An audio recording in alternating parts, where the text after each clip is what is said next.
Hello les meufs, bienvenue dans ce nouvel épisode de podcast qui se déroule en live à la Turbine, qui est un incubateur, une pépinière et un hôtel d'entreprise. Merci beaucoup de nous accueillir aujourd'hui. Alors aujourd'hui on va parler d'un sujet qui concerne toutes les entreprises, mais qui reste encore trop souvent mal compris, parfois redouté, le recrutement et l'intégration des personnes en situation de handicap. Entre obligations légales, idées reçues, manque d'informations, une vraie opportunité peut se montrer pour les personnes qui s'occupent des ressources humaines, mais pour les ressources économiques, les entreprises. Et beaucoup d'entreprises se posent des questions sur le sujet. Et du coup, pour y voir un peu plus clair, j'accueille aujourd'hui Émilie Garcia, recruteuse spécialisée dans l'accompagnement des entreprises sur le handicap et l'emploi, et qui est la fondatrice de Playon. Merci Émilie d'être là aujourd'hui. Bonjour à toi et bonjour au public qui est avec nous aujourd'hui. Oui, bonjour Astrid, merci de me recevoir dans ton podcast. Je suis très heureuse de partager ce moment avec toi. Bah moi aussi. Et avec vous.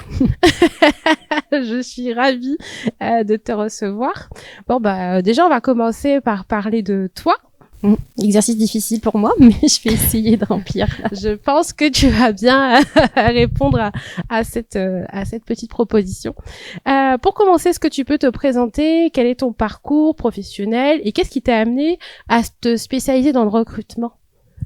Alors, je suis issue d'une famille franco-portugaise. Donc, j'ai eu la chance effectivement de grandir avec la richesse de la mixité, mais aussi une injonction de trouver sa place, de savoir où on se situe.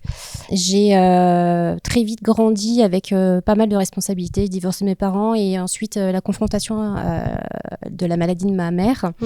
Donc j'étais déjà confrontée, je dirais, au handicap très jeune. Puis ado, j'ai développé effectivement ce goût, de découvrir les personnalités, de circuler de groupe en groupe. Je trouvais ça assez génial de pouvoir les observer, de voir effectivement comment ça a échangé. Je trouvais que c'était riche justement de prendre des informations des autres, de capter un maximum de choses. Donc ça, c'est quelque chose qui me tient énormément à cœur et que j'ai toujours cultivé. La curiosité, l'observation, de pouvoir effectivement étudier un petit peu les comportements humains et surtout voir les failles. Donc c'est naturellement à travers mes études que je me suis orientée vers la gestion de ressources humaines. Et c'est au cours d'une année de césure où j'ai eu la chance, je crois, le destin, où on m'a confié un projet qui était lié justement aux problématiques de santé au travail dans une usine de fabrication. Et très vite, là, j'ai compris que les organisations pouvaient avoir un impact justement sur les parcours de vie et que les situations de santé pouvaient être effectivement une problématique en interne en entreprise et qu'on n'avait pas forcément les réponses. Donc de ça, je me suis dit, OK, je vais me spécialiser un peu dans la gestion de l'emploi. Donc j'ai poursuivi mes études. Et j'ai eu la chance effectivement d'intégrer très vite au cours de mes stages et mes expériences professionnelles des missions handicap et donc d'apprendre effectivement ce côté de la loi que beaucoup de ressources humaines ignorent et donc d'ajouter une corde supplémentaire à mon arc. Et je pensais qu'à l'époque, ce serait vraiment mon facteur différenciant. J'ai commencé à devenir experte. J'ai rencontré aussi une mentor déterminante qui m'a ouvert effectivement les portes au consulting.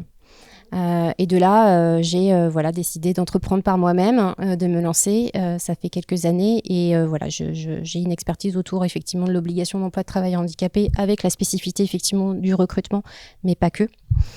Et ça fait quelques années que j'accompagne justement les organisations à structurer leur politique handicap et à faire effectivement de l'inclusion un vrai levier de performance et aussi un atout sociétal avant tout. Merci beaucoup pour cette présentation. J'étais bonne. Excellente. Alors, tu as fondé Playon, qui est un cabinet que tu nous as expliqué un petit peu dans les grandes lignes ce que c'était. Mais est-ce que tu peux nous dire concrètement quelle est la raison d'être de ce cabinet? Quelles sont les spécialisations que tu peux proposer? Alors, je m'adresse effectivement à tout type d'entreprise. L'idée, c'est de les accompagner. Et surtout, le leitmotiv de Playon, c'est essayer de vulgariser une obligation d'emploi qui paraît effectivement très complexe dans son application. C'est énormément d'articles du Code du travail à comprendre et à mettre en place.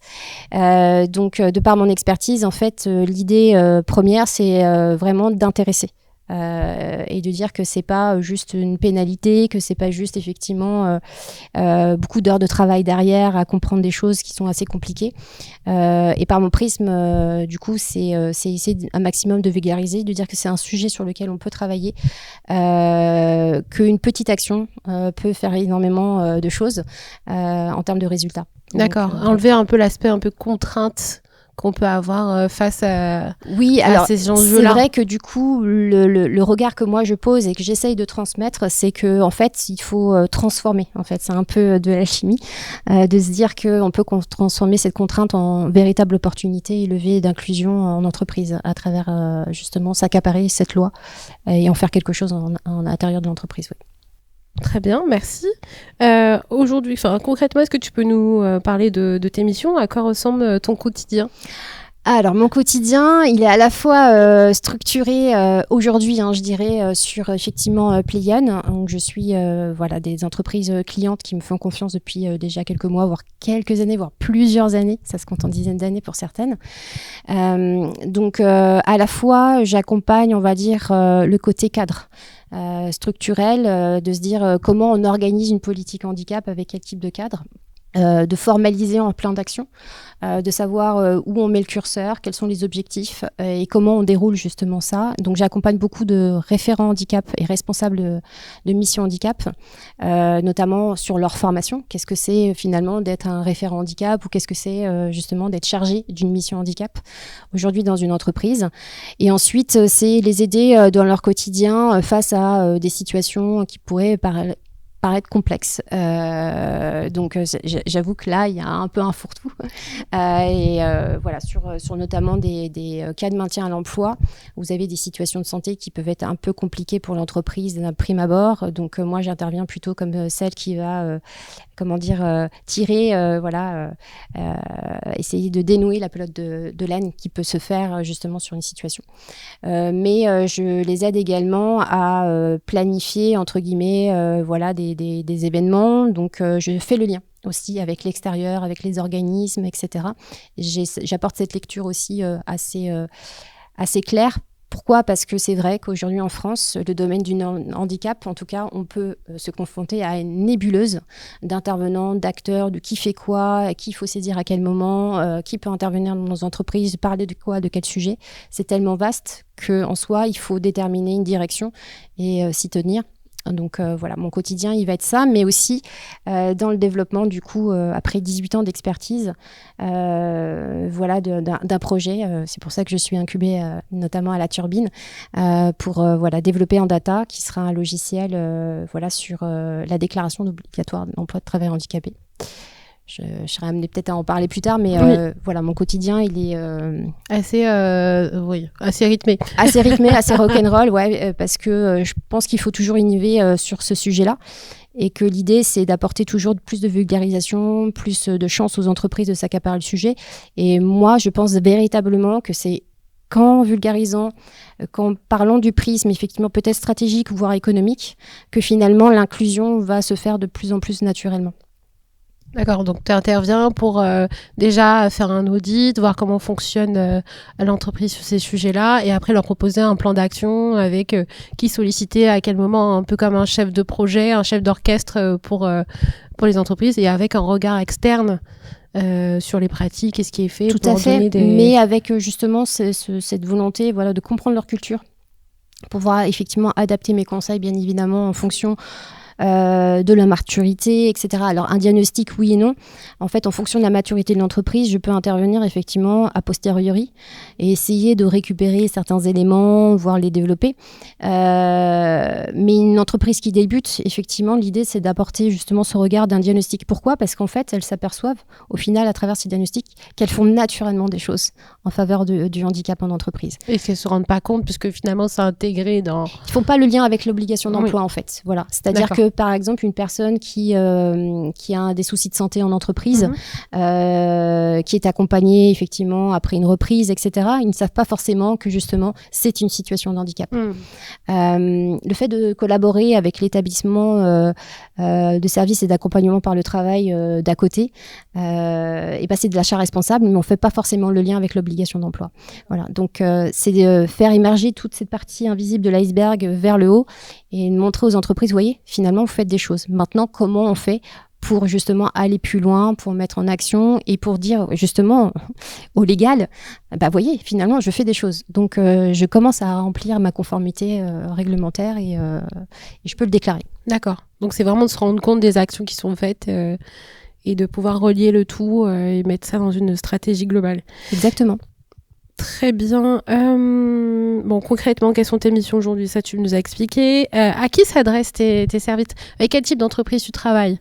Alors aujourd'hui, je travaille effectivement essentiellement avec des grands groupes, mais ces grands groupes-là sont éclatés, on va dire, en plusieurs établissements avec des tailles qui ressemblent plus à la taille de PME. Mon ambition, c'est vraiment d'aller en direction de plus en plus des PME, des ETI, parce que c'est un peu les parents pauvres justement de l'obligation légale.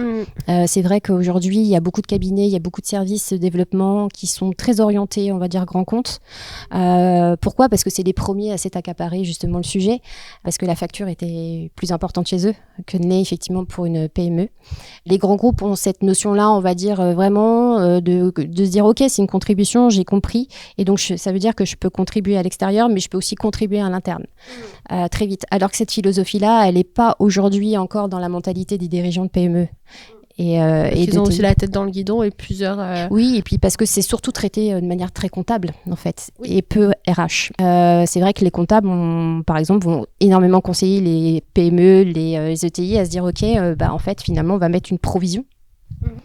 Plutôt que, effectivement, donc c'est une taxe, c'est comme un impôt, c'est traité comme ça. Malgré tout, vous devez payer une taxe pour le handicap. Ok, c'est comme ça, je dois payer. Non, en fait, l'idée, c'est de leur dire non, vous n'avez pas qu'à payer. Vous pouvez réinjecter justement ce budget en interne et faire en sorte de favoriser l'inclusion et le maintien de personnes en situation de handicap dans vos établissements. Tu m'as dit ce que tu proposais exactement aux entreprises, donc ça va être du recrutement, de la sensibilisation, diagnostic, handicap, accompagnement, management RH. Voilà, tu fais 300... on va dire un peu 360 sur la stratégie.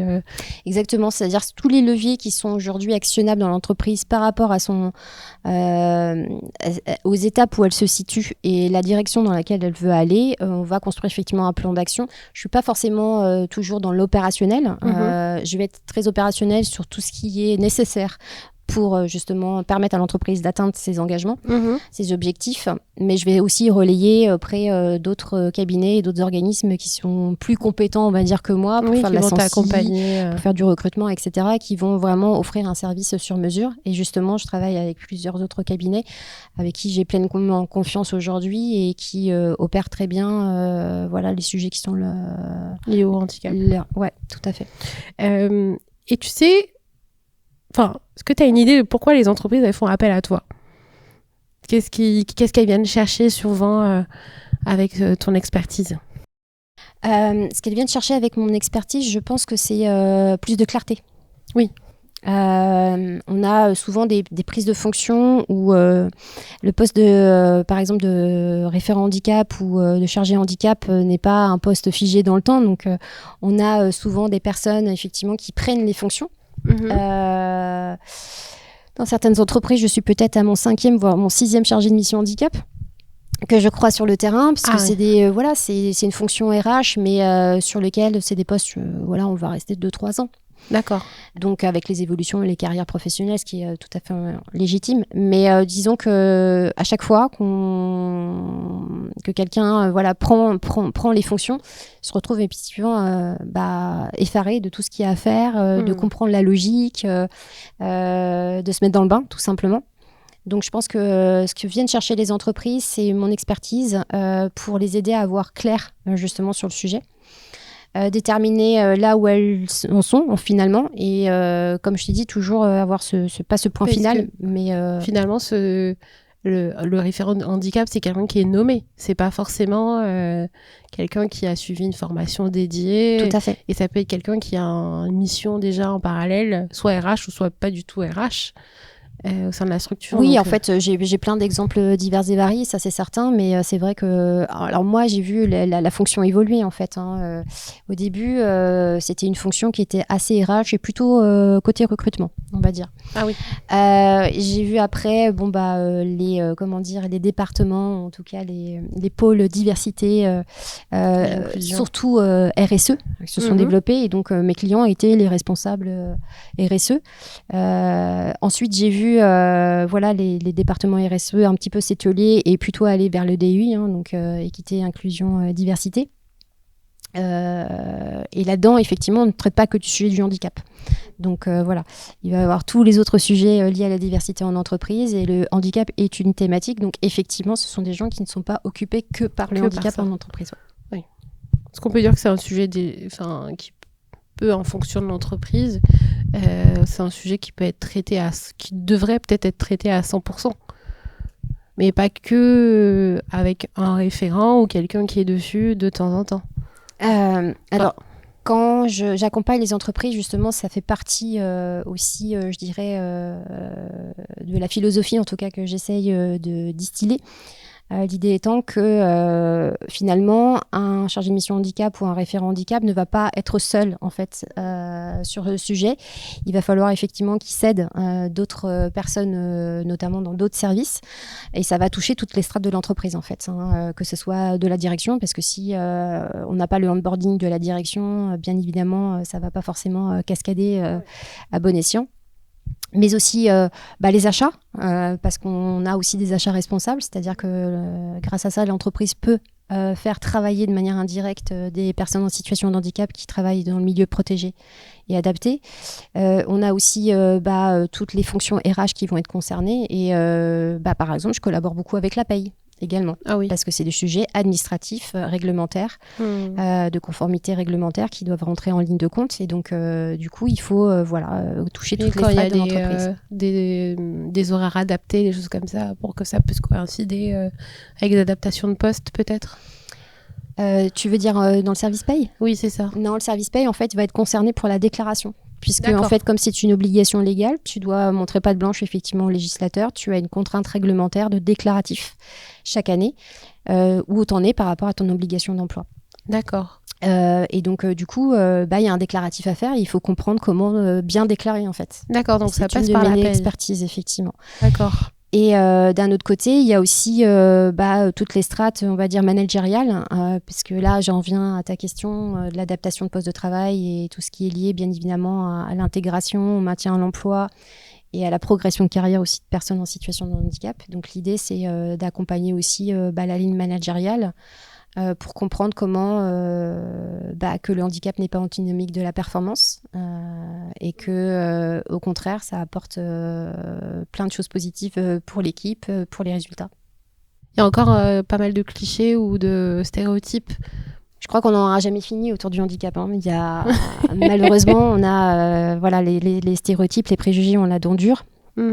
J'en suis même venue à un point à me poser la question, est-ce que j'avais ce sujet-là avec parce que j'anime des webinaires avec les référents handicap, et on se posait la question de dire, est-ce qu'il faut vraiment utiliser le mot handicap aujourd'hui, parce qu'il est tellement sclérosé, pas du tout représentatif des diverses situations qu'on peut rencontrer, qu'au final j'ai pris parti de parler effectivement de santé au travail et des problématiques que ça peut engendrer justement pour parce que quand on parle handicap, la première chose qu'on pense c'est les handicaps visibles, on pense pas aux handicaps invisibles. Et on a beau marteler que 80% des situations de handicap sont des handicaps invisibles. Voilà, j'ai l'impression effectivement encore aujourd'hui que ça a la dent dure, parce que c'est des chiffres que je rabâche depuis effectivement des années et des années et des années, et il faut continuer. Je dis pas qu'il faut il faut toujours se mobiliser là-dessus, c'est important.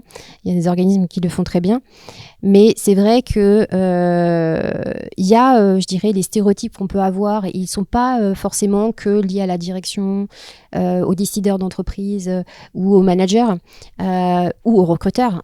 C'est vraiment la personne en elle-même qui est confrontée à une situation de santé et on lui dit vous pouvez être travailleur handicapé. Vous avez peut-être l'opportunité d'accéder au statut de travailleur handicapé. Et ben là, il y a tous les stéréotypes qui rentrent en ligne de compte et on a ce refus, cette acceptation de dire moi je suis pas comme ça. En fait. Parce qu'on a une image. Voilà. Donc la sensi, c'est très important en soi. Mais voilà, moi je m'interroge effectivement au vocable. C'est vraiment un aspect qui est très important, je pense, à savoir avoir le bon discours au bon moment. Et dans quelle situation les entreprises te sollicitent-elles pour des recrutements qui sont peut-être difficiles à gérer, à traiter, elles ne savent pas comment mettre en place? Est-ce que c'est pour la mise en conformité, les accidents de travail ou maladie d'un salarié? Voilà, à quel moment tout ça, ma petite dame, j'ai envie de dire. Restructuration, évolution de poste, maintien de l'emploi, en fait, t'interviens sur tout, quoi. Alors, en fait, il y a plusieurs réalités. Ça dépend bien évidemment du point de départ des entreprises. Face au recrutement, en fait, je pense qu'il y a des bonnes intentions, mais on ne sait pas toujours comment faire. Ça reste toujours cette problématique-là. Est-ce que j'ai le droit de poser la question en entretien? Où sont mes limites? Qu'est-ce que je dois respecter, pas respecter? Au-delà de la technicité de l'entretien, je dirais que c'est même le marché de l'emploi, en fait. Se dire comment je rencontre spécifiquement des personnes en situation de handicap, alors que j'ai l'injonction de faire en sorte que mon offre d'emploi s'adresse à tout le monde. Mais maintenant, je vois, il y a de plus en plus d'annonces où c'est écrit que le poste est ouvert à des personnes en situation de handicap, mais c'est un peu un automatisme. Disons que pour moi, s'il n'y a que ça, ça ne fonctionnera pas. Alors vous avez aussi, je dirais, des forums emploi pour des personnes en situation de handicap qui s'adressent qu'à ces personnes en situation de handicap pour justement les aider à taper aux bonnes portes au niveau des entreprises. C'est une bonne chose. Mais moi, je suis persuadée qu'une personne qui a un handicap, 80% sont invisibles, finalement, elle cherche un emploi comme n'importe qui, en fait. Oui, bien sûr. Donc, va procéder de la même manière comme une personne valide en soi. Et donc, elle va se retrouver sur le marché de l'emploi, on va dire, classique. Il y a beaucoup d'entreprises qui font le choix, par exemple, de participer à des forums, d'investir dans des cabinets spécialisés, etc. Et qui, même malgré les efforts, il y a des belles réussites, mais ça engendre pas forcément suffisamment, je dirais, de profil ou de recrutement au final. Alors que se mettre effectivement, moi, mon prisme, c'est de me dire, je vais simplement rédiger une annonce qui va taper dans l'œil de la personne qui est en situation de handicap et qui se dise, si je postule à cette annonce-là, je vais être au bon endroit et c'est OK pour mon handicap. C'est OK pour ma problématique de santé. Est-ce que ça a à voir aussi avec les établissements encadrés ou structurés, ou je ne me rappelle plus du terme. Alors, en fait, tu as, on va dire, deux marchés de l'emploi. Aujourd'hui, tu as ce qu'on appelle effectivement le milieu ordinaire, qui sont effectivement les entreprises et les administrations publiques. Et puis, tu vas avoir effectivement le milieu protégé, où là, tu vas avoir des établissements effectivement de services et d'accompagnement par le travail ou encore des entreprises adaptées. Qui auront effectivement des travailleurs en situation de handicap qui nécessitent justement cet environnement protégé, c'est un peu médico-social, et qui vont leur permettre justement d'avoir une activité professionnelle, de gagner de l'argent à travers cette activité professionnelle et gagner en indépendance. Mais aujourd'hui, nos entreprises ne sont pas suffisamment adaptées pour leur permettre de travailler dans un environnement qui leur correspond. Je parlais simplement de se dire, si on se garde juste sur le milieu ordinaire, se dire une entreprise lambda qui cherche à recruter, elle va pas forcément se dire, je veux recruter exclusivement sur ce poste-là des personnes en situation de handicap. Ça va pas se passer comme ça. Ça veut dire qu'il faut, déclencher la rencontre. On parle souvent du terme handi accueillant, donc beaucoup d'entreprises, alors même s'il n'y a pas encore de label aujourd'hui qui existe, etc., peuvent effectivement communiquer le fait qu'elles sont handi accueillantes dans leurs annonces. Mais mettre une annonce sur un job board spécialisé pour les personnes en situation de handicap, ça ne va pas forcément autant porter ses fruits que le mettre effectivement sur l'ensemble des job boards Et tels qu'Indeed, Upwork. la question aussi que j'ai pu quand j'ai préparé les questions, c'est aussi des personnes qui sont en situation de handicap. Elles se posent aussi la question de savoir si elles doivent le notifier ou pas sur leur CV. Ouais. Alors ça, c'est une vaste question et mon point de vue, que j'ai d'ailleurs partagé sur les réseaux, c'est dire voilà, vous avez la pleine liberté de le faire ou pas. J'ai pas d'injonction là-dessus en fait. Par contre, il y a des tips en fait. On peut remarquer que en fonction de l'annonce, de comment c'est rédigé, de se renseigner effectivement aussi sur le site internet de l'entreprise, de savoir effectivement si elle a un discours qui va dans le sens justement de la diversité, de l'acceptation des différences, etc. Se dire ok, c'est peut-être un environnement pour moi qui est ok, qui est safe. Et si je m'exprime dès l'embauche, j'ai moins la crainte d'être discriminée. D'accord, ok. Voilà. Et donc, ça va de pair avec effectivement cette communication d'entreprise au niveau de la rédaction de l'annonce. Alors, le simple fait de mettre effectivement qu'on est on dit accueillant ou que les personnes en situation de handicap sont les bienvenues. Moi, avant tout, c'est la projection du poste, c'est-à-dire dans quel environnement de travail je vais travailler. Est-ce que je vais devoir monter des escaliers? Est-ce que j'aurai droit quand même à une place de parking réservée? Est-ce que du coup, à la cantine, c'est OK pour moi? Enfin, tous ces environnements, les outils de travail que je vais devoir utiliser, est-ce qu'ils vont être adaptés ou pas, pour identifier justement les besoins et peut-être les exprimer lors de l'entretien. D'accord. Est-ce qu'on peut un peu parler de la règle des 6%? Que voilà, qui est concerné? Quelles sont les obligations? Quelles sont les contraintes de cette fameuse règle des 6%? Alors, en France, vous avez une politique de quotas. Voilà, il faut dire ce que c'est. C'est effectivement la seule politique de quotas qui existe depuis 1987, qui oblige les entreprises à partir de 20 salariés à employer en tout cas 6% des effectifs de personnes en situation de handicap. Donc, c'est assez simple comme exemple. Si vous avez une entreprise de 100 salariés, il faut avoir au moins un équivalent de 6 équivalents temps plein de personnes reconnues, avec un statut reconnu de travailleur handicapé. D'accord. Si on n'atteint pas ces 6%-là, on doit reverser une contribution financière à l'URSSAF. D'accord. Et on en est où aujourd'hui? Alors, la moyenne nationale, on est autour de 3,5%. D'accord. Donc on est loin de l'objectif voulu, avec effectivement, je crois, il me semble, si j'ai les chiffres exacts en tête, à peu près de 500 millions de contributions financières reversées chaque année. D'accord, donc c'est un sujet qui avance, mais pas tant que ça. Pas tant que ça, parce que c'est vrai que les 3%, enfin, depuis que je suis dans cette expertise et que je travaille sur ce sujet-là, on plafonne effectivement à 3,5. On n'a jamais dépassé les 3,5. Donc, ça fait déjà quelques années. Ou savoir, est-ce qu'il y a un plafond de verre, en fait, entre guillemets. Je pense qu'on l'atteint, mais c'est surtout, effectivement, mobiliser peut-être un peu plus les entreprises, puisqu'en fait, dans pas mal d'entreprises, on a peut-être effectivement cette tendance à croire que c'est une taxe. Plutôt que de se dire, effectivement, c'est une contribution financière. Donc, quelque part, je contribue en fait à l'emploi de personnes en situation de handicap en reversant cet argent auprès de l'URSSAF et donc, du coup, auprès de l'AGFIP. C'est l'Agence de gestion du Fonds pour l'insertion de personnes en situation de handicap.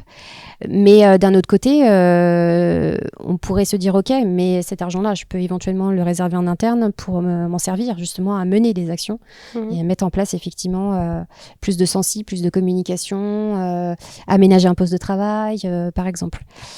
Ou effectivement faire des achats responsables auprès des aides. Selon toi, qu'est-ce qui bloque jusqu'à maintenant? Enfin, qu'est-ce qui peut bloquer? Qu'est-ce qui peut faire peur aux entreprises? Est-ce que je pense que la première crainte vis-à-vis des PME, alors ça mélange plein de choses, mais si tu parles effectivement vraiment de la décision, c'est pour moi c'est plutôt effectivement se dire j'ai pas les moyens humains et techniques d'agir.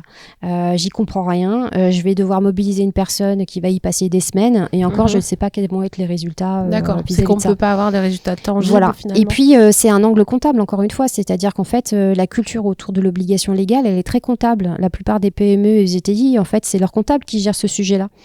Et que les comptables n'ont pas non plus cette notion à se dire ok, je vais vous aider à satisfaire à votre obligation d'emploi. Non, je vais simplement vous dire que comme l'année dernière vous avez payé tant, cette année vous allez encore payer comme ça, mais on va la provisionner. On sait que c'est une taxe que vous allez payer. Donc il y a la culture de la taxe en fait à démolir déjà. Et d'avoir effectivement un autre prisme. Donc la crainte de l'entreprise, c'est de se dire ok, si je change mon prisme, j'étais habituée à payer, comme je paye d'autres taxes en fait finalement. Là vous me dites effectivement d'agir, mais je sais pas par où commencer ni comment faire, et je suis paumée en fait. C'est des pratiques qu'on ne sait pas faire. Et puis il y a aussi cette crainte-là de dire, OK, faire appel à un cabinet, un conseil comme moi, extérieur, etc., ça coûte de l'argent. Est-ce que ça va finalement être rentable ? Enfin, c'est compliqué. Donc, c'est vrai qu'il y a toutes ces barrières à faire tomber. Et les entreprises qui le font, en fait, elles sont pleinement méritantes, en fait. Oui, on peut dire que c'est un argument supplémentaire pour les... Elles gagnent sur tous les tableaux. C'est-à-dire qu'elles vont y gagner financièrement déjà. L'investissement qu'elles mettent de base, effectivement, sera hyper rentable. Pour juste indication, le recrutement d'un salarié qui répond à toutes les compétences et exigences du poste et qui s'avère être en situation de handicap, c'est 4 800 € d'économie pour une PME. Et il y a effectivement le fait d'inclure de la diversité, de la richesse en intérieur dans l'entreprise. Je veux dire, une personne aujourd'hui qui est acceptée dans son organisation pour ce qu'elle est, c'est quelqu'un qui va tout donner, qui met à fond. Ouais, le sentiment d'appartenance, il sera encore plus flagrant. Donc, il y a des cabinets comme toi qui accompagnent, mais est-ce que tu peux nous indiquer aussi quels sont les organismes qui existent et comment elles peuvent aider les entreprises ? Alors, vous avez plusieurs, effectivement, organismes compétents que j'appelle, moi, des institutionnels. Vous avez déjà, premièrement, sur le recrutement et le placement de personnes en situation de handicap, Cap Emploi, mais qui aujourd'hui est absorbé par France Travail. Donc, ce sont des spécialistes qui accompagnent justement dans la recherche d'emploi des personnes en situation de handicap et qui peuvent se mettre en relation avec les entreprises. C'est déjà une première prise de contact et une façon de faire. Mais il faut connaître également, je dirais aussi, tous les outils que met à disposition aujourd'hui l'AGFIP. Donc, je l'ai dit tout à l'heure, c'est l'agence de gestion de fonds pour l'insertion de personnes handicapées, celle qui récolte effectivement les contributions financières et qui est censée les redistribuer en direction des entreprises. Il y a des aides financières qui sont attribuées qu'il faut aller chercher. Mais c'est encore effectivement assez complexe parce que c'est reste de l'administration française et quand on va chercher une aide, rien n'est simple. Et vous avez effectivement des spécialistes qui peuvent vous aider en interne. Par exemple, sur un aménagement de poste, c'est bien effectivement d'avoir un ergonome, par exemple, qui vient, qui analyse et qui vous trouve effectivement la solution adéquate. Ça va pas tomber comme ça de l'arbre. Et l'idée est vraiment de s'entourer de gens compétents.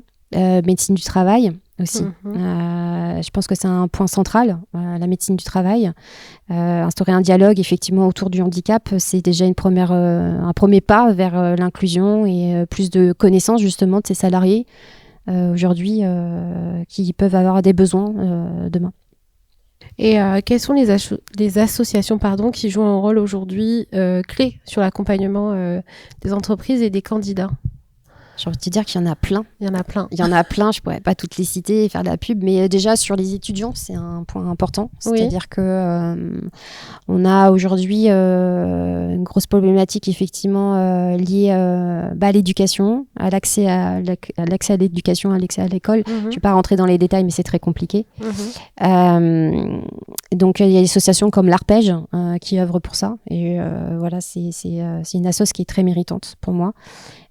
Qui aujourd'hui ne survit que grâce au financement et aux subventions des entreprises, mais elle est d'utilité publique. Après, vous avez effectivement tas d'autres associations qui interviennent et qui peuvent effectivement aider les entreprises. Maintenant, je pense que c'est le territoire, c'est le local. Il faut regarder ce qui se passe auprès de chez vous. Dans les mairies, Déjà, prendre effectivement contact avec un Cap Emploi, parce qu'un Cap Emploi, il y en a un dans chaque département. D'accord. Et ensuite, effectivement, créer ce microcosme à travers effectivement le Cap Emploi. Ils peuvent vous orienter effectivement vers des associations qui peuvent effectivement intervenir sur, par exemple, un handicap très précis. qu'il s'agisse d'un handicap psychique ou d'un handicap effectivement lié à la neurodiversité par exemple, D'accord. qui peuvent vous aider à travailler ensemble et à bien vivre ensemble. D'accord. Donc tout ce qui est peut-être TDAH, neurodiversité, Exactement. neuroatypie, Ouais. ça fait partie des choses qui peuvent être éventuellement prises en charge. Exactement, tout à fait. D'accord. Voilà, c'est une situation de handicap comme une autre, sauf qu'effectivement, on n'est pas sur de l'aménagement technique de poste de travail. Oui, mais généralement, j'ai l'impression que ce sont des situations dans lesquelles on considère pas comme situation de handicap. C'est comme des choses qui sont un peu banalisées en fait. Enfin, je sais pas, j'ai l'impression que... Qu'est-ce que tu entends par banaliser ? Dans la vision que les personnes ont de l'handicap, quand on dit qu'on a un TDAH ou quand on a une neurodiversité, j'ai l'impression que c'est quelque chose que tout le monde prend comme « Ok, t'es comme ça, ok, bon bah ok, enfin, gère, tu peux gérer toi-même », alors que d'autres situations de handicap qui vont être plus visibles, ça va être considéré comme un véritable handicap, pas ce type de choses. C'est vrai que t'as une... le mot diversité, est vraiment, c'est le mot choisi. C'est-à-dire qu'en fait, t'as tellement de situations de handicap diverses et variées qu'aujourd'hui, tous les TDAH et tous les neuroatypies n'ont pas forcément besoin d'avoir un aménagement de poste de travail. Au contraire, c'est simplement dans les relationnels, le relationnel que ça va se passer. Dans communiquer avec ses collègues, etc., etc. Alors qu'effectivement, on voit plutôt l'aménagement de poste de travail comme quelque chose de technique, c'est-à-dire un siège ergonomique ou un écran d'ordinateur adapté, etc. Mais on ne voit pas forcément justement que l'organisation de travail, l'organisation des tâches, la communication, la délégation, ce sont des choses hyper importantes aussi à travailler dans les aménagements de poste de travail. Et d'autant plus peut-être effectivement sur ce type de handicap. Oui. Parce que quand on pense handicap, on pense handicap visible, ergonome, aménagement de poste. On ne pense pas... Mais vous avez des ergonomes en neurodiversité qui sont spécialisés en neurodiversité. Donc c'est aussi des compétences qu'il faut aller chercher. Oui. J'ai l'impression que ce sont des choses qu'on peut voir comme acceptables et comme gérables dans son individualité, mais pas quelque chose qui peut nécessiter une aide extérieure en fait. C'est comme si t'as ton truc, gère. Justement, c'est pour ça qu'il faut en parler et se renseigner et se dire ok, il y a des possibilités de se faire aider sur ce sujet-là, avec la volonté bien évidemment le consentement du salarié. Ça c'est hyper important. Mais voilà, il y a pas de frein en fait à se dire ok, je sais pas faire. C'est ok et j'essaie de me faire aider en fait. C'est ça qu'il faut aussi dans le handicap, que ce soit un manager, un dirigeant, un recruteur, un RH ou même le salarié en situation de handicap, se dire c'est ok, on va essayer de collaborer ensemble et de trouver justement des aides extérieures qui peuvent justement nous permettre de travailler ensemble en toute sérénité. D'accord, merci pour cet éclairage là qui va, je pense, aider beaucoup de personnes qui ne se sentaient pas forcément concernées par la question mais qui aujourd'hui peuvent se poser quelques questions à ce sujet. Est-ce qu'on peut parler assez rapidement de la reconnaissance RQTH qui peut aider aussi bien, de ce que j'ai compris, dans la vie perso que dans la vie pro, enfin qui prend la globalité en fait de... Alors c'est la reconnaissance en fait administrative la plus répandue. Effectivement. Mais il en existe d'autres. On va dire que celle-ci, elle est volontaire, elle est choisie. C'est-à-dire qu'en fait, il faut que soi-même, on fasse les démarches auprès de la maison départementale des personnes handicapées. Il y en a une dans chaque département, son lieu d'habitation. Remplir un dossier et demander la reconnaissance de la qualité de travailleur handicapé. Après, libre à chacun de savoir à quoi ça peut lui servir en termes d'intérêt. Est-ce que du coup, après, dans un entretien ou même sur son CV, est-ce qu'on est obligé ou pas de le noter ? C'est libre à chacun, effectivement, d'y voir aussi son intérêt. Mais c'est une démarche administrative aujourd'hui qui est la plus répandue parce qu'elle est la plus, neutre vis-à-vis de sa situation de santé. Il n'y a rien qui est évoqué autour de ça.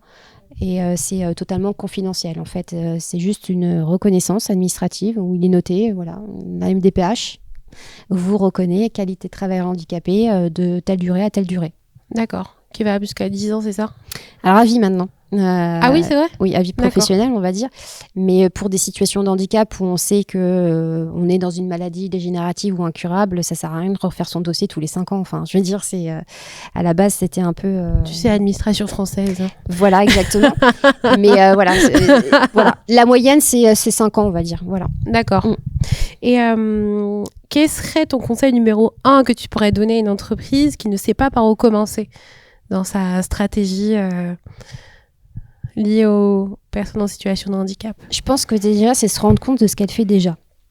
D'accord. Voilà, plutôt que partir dans tous les sens, essayer de partir d'un diagnostic réel et de s'apercevoir que finalement, il y a des choses qui sont faites et que plutôt que de les laisser vivre seuls, c'est d'essayer effectivement de s'accaparer plus ces sujets-là et les faire vivre et les animer en entreprise. Voilà. Après, on peut partir effectivement d'une situation réelle. Vous avez par exemple un salarié qui revient après un long arrêt maladie. Tu veux déjà faire un entretien Se dire effectivement un entretien préalable, mettre en place effectivement un dialogue avec la mission, avec la médecine du travail, et puis se dire ok, finalement, qu'est-ce qu'on peut faire pour maintenir ses compétences, parce que c'est quelqu'un qui a des compétences et aujourd'hui on n'a pas envie de voir partir. C'est de tout faire pour éviter les licenciements pour inaptitude, parce que ça reste quand même la première cause de licenciement en France. Très bien. Est-ce que le public a des questions ? Bonsoir. Bonsoir. Donc j'ai une question par rapport à l'handicap. Est-ce que en France, on est encore au point, j'ai l'impression qu'on est encore au point de, il faut avoir le bon handicap. C'est-à-dire que dans le bus, par exemple, une personne qui arrivera et qui dit, laissez-moi la place, on va lui dire, mais vous n'êtes pas handicapé, vous êtes debout. Vraiment, on veut voir une personne qui est en demande de pitié ou d'aide, je sais pas comment on peut dire ça.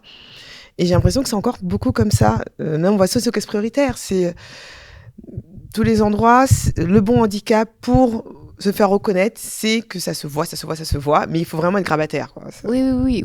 C'est vrai qu'on a souvent cette image-là. Moi, j'aime bien en parler aussi. C'est quelqu'un qui va se garer sur une place PMR, stationnement réservé aux personnes en situation de handicap, et qui sort tout guillerette de sa voiture en marchant cool, etc. Et là, il y a des insultes qui arrivent. Non, mais t'as pas honte de te garer sur une place Non, en fait, c'est la problématique effectivement de l'invisibilité des handicaps. On l'a dit tout à l'heure, 80% des situations de handicap sont invisibles pour autrui.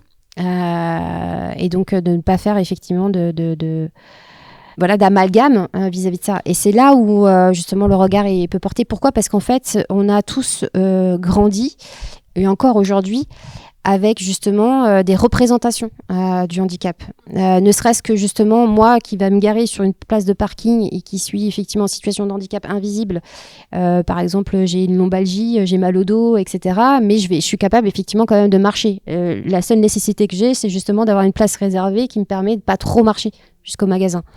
Mais le truc derrière, c'est que justement le symbole, c'est une personne en fauteuil roulant. Ok, je vois. Et les personnes qui utilisent un fauteuil roulant en situation de handicap aujourd'hui en France, c'est en 2-3%. Pourquoi cette minorité représenterait effectivement la majorité ? Je vais parler du Téléthon. C'est une œuvre exceptionnelle. C'est vrai, mais c'est pas la réalité de toutes les situations de handicap en fait. Voilà, le cancer, le diabète, la mucoviscidose, le HIV, enfin tout ça, ce sont des situations de handicap en fait. C'est des maladies invalidantes qui sont invisibles, mais qui nécessitent effectivement peut-être à un moment donné qu'on se pose la question, peut-être d'avoir des aménagements pour ma vie professionnelle et pour mon cadre de vie aussi perso. L'équilibre vie pro, vie perso reste effectivement aussi importante à ce niveau-là. L'idée étant qu'on a des représentations. Regardez les films. Les personnes qui sont, Dark Vador, c'est un méchant, il est en situation de handicap. Le Joker, c'est quelqu'un qui a effectivement une situation de handicap aussi, qui est schizophrène, maladie psychique, etc. C'est aussi un méchant. Ou alors, effectivement, vous avez Robocop ou encore Iron Man, qui sont des machines super puissantes. Et donc, avec les exosquelettes, on va faire des choses exceptionnelles. Non, je pense que la réalité du quotidien d'une personne qui est en situation de handicap aujourd'hui en France, c'est quelqu'un qui a, pas forcément un handicap visible, qui arrive effectivement à compenser comme elle peut au quotidien. Mais c'est pas la réalité du fauteuil roulant. Ouais. Ah, c'est vrai qu'on ne pense pas forcément, on ne parle pas comme ça dans les médias de l'handicap. On ne dit pas, oui, tout le monde n'est pas, l'handicap est invisible. Moi, je le sais parce que je côtoie et j'ai sensibilisé à l'handicap invisible. Mais c'est vrai que vu comme ça, j'ai les choses différemment. Je regarderais Star Wars autrement aussi. Mais oui, on devrait plus parler, c'est plus inconscient, sensibiliser. mais voilà, c'est de l'inconscience en fait. C'est des messages inconscients qu'on a, mais c'est vrai que quand on a cette lecture-là, on s'aperçoit qu'effectivement, le handicap dans les films, dans la culture de manière générale, n'est pas forcément vu du bon prisme. Alors heureusement qu'il y a des films comme voilà, Un petit truc en plus, qui fait voilà, qui parle des différences autrement et qui voilà, offre une bouffée d'oxygène, etc. Mais là encore, effectivement, on est sur des personnes qui travaillent justement dans un ESAT et pas voilà, dans une réalité que peut être confronté effectivement le milieu professionnel, l'entreprise pour qui moi je travaille. Et il faut trouver justement le juste milieu. Mais voilà. J'ai l'impression qu'en entreprise, quand on est en situation de handicap, j'ai l'impression qu'en entreprise lambda, on se sent moins légitime, moins autorisé à avoir son handicap ou à le dire. Enfin, je trouve que c'est difficile. J'ai l'impression qu'il y a un manque de tolérance vis-à-vis des entreprises parce que voilà, hein, on est dans une entreprise, c'est du profit et avoir quelqu'un qui est en situation de handicap, enfin clairement, on a l'impression que ça va être plus une contrainte qu'un bénéfice. Oui, c'est complètement l'objet sur lequel j'essaye de travailler depuis ces nombreuses années et je vais continuer. C'est de changer justement de prisme, c'est de se dire ok, c'est pas une contrainte, c'est une opportunité. Et à partir de ce moment-là, de voir comment on en fait une vraie chance, une vraie opportunité, parce que voilà, quand je rencontre des personnes en situation de handicap où on a fait les choses, c'est-à-dire qu'on a pu permettre d'aménager le poste ou pas, ou en tout cas qu'on a maintenu, qui sait que justement derrière il y a tout un dispositif qui est là dans l'entreprise et que c'est ok, que ça reste confidentiel et que c'est bien. En fait, en règle générale, voilà, on a des gens en face de nous qui sont malgré voilà leurs problématiques de santé, sont heureux. Oui. Et s'épanouissent dans le monde de l'entreprise, donc l'entreprise y est gagnante en fait en soi. Et puis derrière, vous avez une certaine forme de maturité dans certaines organisations. Je peux vous dire qu'il y a certains collaborateurs qui sont OK pour être ambassadeurs, pour communiquer, pour parler justement de eux, comment ça s'est passé, ce que l'entreprise a permis de faire, de ne pas faire, et qui témoignent. Et je pense qu'il y a de plus en plus justement de porteurs de messages, et c'est là aussi où ça va commencer justement à changer un peu les choses et un peu la donne. C'est-à-dire qu'il faut laisser justement le micro peut-être à ces personnes. Justement pour qu'elles donnent leur avis et donnent leur expérience. Exactement. Mais c'est vrai que c'est pas quelque chose sur lequel on a forcément envie de s'exprimer, etc. Parce que, encore une fois, on a cette image de se dire, ok, moi je suis pas une personne en situation de handicap en fait. J'ai peut-être le statut de travailleur handicapé, mais au final, prendre le micro au même titre effectivement que quelqu'un qui souffre d'une trisomie 21 ou quelqu'un qui a un handicap moteur assez fort qui est en fauteuil roulant, j'ai pas l'impression de faire partie de ce collectif. T'as raison. Est-ce qu'il y aurait d'autres questions ? Bonsoir. Alors, j'ai entendu par rapport à tout ce que vous avez dit, tout le parcours qu'on doit suivre et qu'on voit aussi à distance. Je voulais savoir, vous l'avez déjà un petit peu abordé, hein, mais est-ce que pour l'avenir, vous pensez que les choses vont s'améliorer ? Ah bah clairement. Il n'y a pas le choix en fait. Parce que je pense que une révolution est en train de se faire. Voilà. Sans rentrer trop dans les détails, etc. Mais c'est vrai que, on a tellement été déçus par ce soufflé au fromage des JO, des Paralympiques, qui est retombé. Qu'aujourd'hui, c'est pas qu'un phénomène, on va dire, social. C'est éminemment politique. Éminemment politique. Et que les lignes vont bouger. Ouais. Je pense qu'il y a des porteurs de messages aujourd'hui qui sont en train de justement bousculer les lignes et se révolter. Voilà, il y a encore des choses qui sont passées à l'as au niveau du budget qui a été voté. C'est encore effectivement les plus démunis et les personnes en situation de handicap qui vont être coupées à la trappe. Qui vont être coupées au niveau budgétaire. Donc, pour moi, l'espoir, il est vraiment dans le sens où il y a de plus en plus une prise de conscience et que ça va être effectivement une révolution et un changement voilà, je fais confiance à la nouvelle génération. Vraiment. Oui, pour porter un peu les voix un peu plus loin et utiliser d'autres Parce que biais, hein. la différence, c'est vraiment leur moteur, cette nouvelle génération, c'est-à-dire de se distinguer déjà en tant qu'individu, pas forcément avoir d'étiquette. En soi, et finalement, le handicap, c'est pareil, en fait. Ils vont le traiter de la même manière, c'est-à-dire qu'en fait, c'est OK. Je suis différent de toi, tu es différent de moi, et c'est pas un problème. Merci. Merci beaucoup. Alors, pour terminer, quels sont tes projets à venir avec ton cabinet ? Le gros projet à venir, c'est effectivement de développer en data. Comme je le disais tout à l'heure, voilà, j'ai choisi d'être incubée à la Turbine pour porter ce projet. Donc, en data sera un logiciel qui va permettre justement aux entreprises de s'accaparer cette fameuse obligation d'emploi de travailleurs handicapés de manière plus comptable et financière. L'idée étant de pouvoir effectivement simuler sa contribution financière à n'importe quel moment. Le contrepoids de la loi, c'est qu'effectivement, c'est une loi qui offre plein d'opportunités d'agir. Et ça, c'est super. Mais d'un autre côté, en fait, il y a vraiment un problème. C'est qu'en fait, quand on s'aperçoit qu'on peut agir, il est déjà trop tard. Alors, je vais m'expliquer de manière assez simple. C'est-à-dire qu'en fait, on est sur l'année 2025. Et en fait, on va regarder si vous avez atteint ou pas vos 6%, et si vous devez une contribution financière à partir de 2026. Donc, il est déjà trop tard. Donc l'outil en data va justement contrecarrer justement cette problématique-là en permettant de simuler à n'importe quel moment votre obligation d'emploi, mais de manière très simple, sans rentrer dans les détails de ce qu'est un effectif d'assujettissement, etc. Tout ça sera fait pour vous. Et donc ça va simplifier finalement énormément les choses. Et donc du coup, se dire ok, on a encore du temps pour agir. Qu'est-ce qu'on peut faire ? Donc de leur proposer effectivement des simulations, des scénarios qui vont correspondre effectivement à leur culture, à là où ils en sont, parce que c'est un outil qui va permettre aussi de s'auto-diagnostiquer sur l'obligation d'emploi. Et derrière, effectivement, d'agir, donc de pouvoir disposer d'outils actionnables. L'idée, c'est vraiment de mettre en relation, justement, les entreprises avec les acteurs, comme je les ai cités tout à l'heure, pour pouvoir, effectivement, mener une action très concrète et déterminée qui va leur permettre, justement, d'être d'autant plus dans leur inclusion et en faveur de l'emploi de personnes en situation de handicap.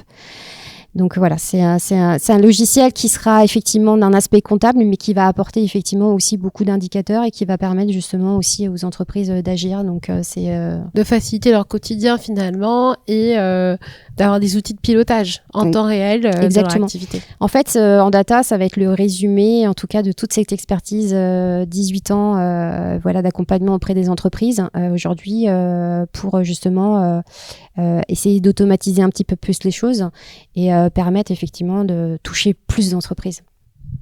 Et justement, si tu avais un message à faire passer aux dirigeants, aux DRH, aux managers, voilà, quel serait ce message s'ils écoutaient aujourd'hui ? Quel serait le message que tu aurais à faire passer ?